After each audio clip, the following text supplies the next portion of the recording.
The artichokes are all steamed. I had 8 of them. It took about 35 minutes, and I'm just getting all these gloriously delicious and amazing leaves off the artichoke. I'm going right down as far as I can until I get to the choke, and then I'm gonna clean it up so that I can have the heart to use for the filling for my lamb. I also cooked a head of garlic. Let me show you what I'm gonna do with that. So I have pretty much gone down as far as I can go here, and when you pull off the end of the artichoke leaves, you end up with a choke, which is a little furry bit, and you just need to get it off. So I either go in there with a knife like this, or you can go in with the spoon will also do it. And just get it right off. And all 8 of these are gonna be used as a basis for the filling for my lamb. And I had this brainstorm one day, because when you eat an artichoke, like I do, and you get down to the heart, I find it so disappointing that there's only one luscious heart in there. So I decided to take all these hearts and make it a part of a filling and just build the filling around the artichoke heart. So that's it, just like that. And then let me show you how this garlic works out when you cook it this way. It's completely soft and amazing. So I'm gonna leave this much for one of my sauces later, and I'm gonna use this in my filling, which is what I'm making right now. So I'm gonna take all these hearts and just give them a quick rough chop before I put them into the food processor. And you could actually do this without a food processor if you wanted to. If you don't have one, that's fine, but it's easier and I can get a nice uniform consistency. So just stick them all in the food processor. And then I'm gonna just squeeze out this beautiful, soft, look at that, that's amazing. The garlic just turns into like a butter. So I'm squeezing that out into here, easy as could be, and just put that aside. I have a 1/2 cup of fresh breadcrumbs. Give them a little bit of texture. And then a 1/2 cup of fresh Parmesan cheese. And I'll just grate that right in here, because I don't have to be too specific with the cheese. Maybe just a little bit more. Don't be tempted to buy the stuff that's already ground, because it just doesn't have as much flavor. Okay, that's good.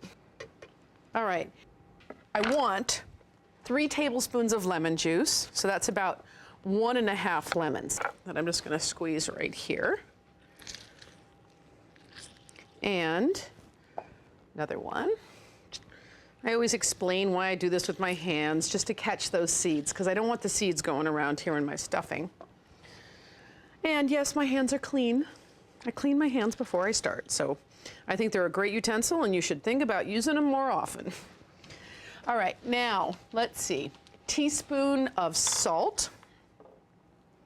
And just a couple more things here. One is pancetta. 1/4 pound of pancetta, sliced. Give it a rough chop because it's going into the food processor. And actually, it's kind of optional if you want. You don't have to use it, but it really is delicious. So I just lay it flat and make sure that I get it reasonably chopped, you know, just a rough chop. And then I'll just stick it right into the food processor like this. And this brings a nice fat too, which creates some nice texture here in our filling. And then I have fresh mint, which I'm gonna have a mint sauce on the side. So I thought it was nice to have just about a 1/4 cup of fresh mint in the filling. And that I'll just chop roughly as well before I go in. A lot of the time I'll just do a regular old leg of lamb, but I like to switch something up. Sometimes I make spinach pies instead of steamed spinach. It all depends on what kind of mood I'm in, but one thing's for sure, I'm always using lamb and I'm always using artichokes. I'll just stick the whole thing in there, that'll be fine. Okay, some black pepper, a good amount of black pepper. Oh, it smells great. All right, so I'm just gonna give this a pulse. Don't hold it on there, because you really don't want to end up with a big goo. You just want it to be completely mixed up. All right, let me take a look. Oh yeah, that's almost right. A little bit more. You want texture in this filling, because you picture you've got a butterflied leg of lamb and you're putting down the filling and then you're rolling it up and roasting it. So everybody's gonna have a slice and you want to be able to see that filling. So just one more little pulse. I'm done. Everything is completely mixed up. The artichoke hearts, the Parmesan, the mint, breadcrumbs, pancetta. Just all things that are delicious. And now here's the star of the show, a 6 to 7 pound leg of lamb. And I asked the butcher to remove the bone and butterfly it. But I keep that bone in the fridge because I like to roast it off and cook it with beans. That's a whole other meal, which is why this can be quite an economical cut of meat. But check this out. I have a huge piece of meat here, and that's okay. It's a holiday, and this is when I actually invest in this large kind of piece of meat. Now, the first thing I'm doing, and I have special bowls here for my fingers that have touched the meat, I want to season this quite well, just to make sure that the salt gets right next to the meat. That way, it definitely brings in some great flavor.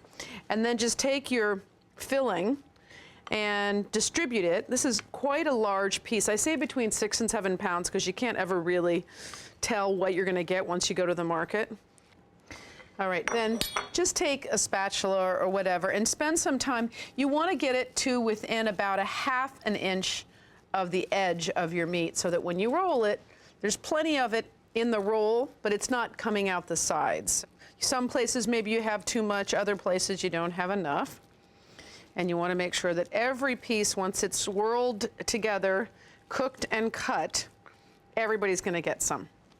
All right, I think that that is probably quite nice. And then I always imagine, before I start rolling it, which end I'm going to want to end up with. And I think I'm going to want to end up with this end. So I am just going to turn it here and start to roll. And that's all we do is try to get it as tight as you can once you start. But don't worry, because we're going to actually end up tying this up with strings. Make sure right from the beginning you just get it into a nice circle, and it will actually tie up very nicely. And if you want to, you can just pull it out a little bit like this, just to give it a little bit more of an oblong shape. That's great. All right, I'm going to push this up just a little bit more. And now I have my string here, which I've already cut. And all you do is come in here and just tie a knot off for the top and get it nice and tight. And even then, I still kind of give it a little bit of a bow. And then we just keep going like this. And once we get done, we can tuck everything in, no problem. And then take it like this through. And then you want to make sure that you get a really tight, tight, tight roll. That's important at this stage. There we go. All right, so you just want to, in 2-inch intervals, just lift it under again. And then pull it. Just keep pulling. And if you need more string, you can just get more string. But this is pretty much all the work. And the beauty of this is it cooks very, very evenly. A nice log. And we're going to have a nice compact piece of meat. Now, what I love about this too is that oftentimes I will do this way in advance. Just get this done in the morning or something like that. And then it's just a question of popping it in the oven. So as it gets a little bit narrower down here, I am just going to tuck it in. Let's see. All right, give it a nice, and then just tuck this edge in here. And then sometimes you can just go across and just tie it off down here. Roll it over. All right, that looks good. Now, any little bits of stuffing, I'm stuffing back in there because it's too good not to use. Now, I have a little bit of olive oil that I'm just going to completely rub all over this because this is going into the oven and I want it to have a nice, beautiful golden outside. So just a little bit of olive oil is a great way to get that process going. Okay. And salt and pepper the outside. That's important. Now, I have preheated my oven to 450 degrees. And it's going to cook like that for ½ an hour just to really get that roasting sealed. And then I'm going to turn it down to 350 degrees and it'll cook for an additional hour. So just get it on your rack in your roasting pan and 2 cups of water along the bottom of the roasting pan. It allows for some time while the meat is heating up and the fat is starting to render off, and in the end helps to make a really amazing pan sauce too. So this will cook for ½ an hour at 450 degrees. Then I'm going to turn it down. It cooks for 1 more hour at 350 until the internal temperature is at about 135 degrees. I just steamed for literally 3 or 4 minutes some peas and spinach. That's all, nothing. Just as a beautiful bed here for the lamb. I put it over here on a board that had a little channel so that any juices that might fall out as I'm carving can just gather right here, and then I can make a little sauce. But I'm just gonna take off the string, not all the way, because just a little bit as I go. I want it to be held together while I'm carving. Now it's very, very important with this that you let it sit. You really have to let it sit. I mean, you could let it sit up to 30 minutes. And that's important because you want it to continue to have the structure of the roll. And then you just cut it, start a little bit at a time, and try to keep it in its circular fashion. And then you suddenly will start to get some pieces that have this beautiful pinwheel in it, and then you can see all that filling in there. So I'm just gonna carve this up, get it on my platter right over here, and bring it to the table for dinner.